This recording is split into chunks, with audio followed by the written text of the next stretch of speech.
गल भी जरूर होनी है, सुनदी तां गल भी जरूर होनी है।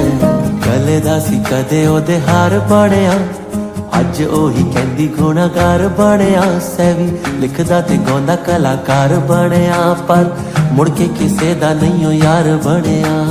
टुटिया परिंदा फिर ऐदा जोड़िया, मोड़िया कईयां ने फिर नहीं ओ मोड़िया। मिल गया सब बस ओही थोड़िया, कमी मेरे विच ही हजूर होनी है। बैठी किते बदलां तो दूर होनी है, मेरे वांगू भी मजबूर होनी है। सुनदी तां गल भी जरूर होनी है, सुनदी तां गल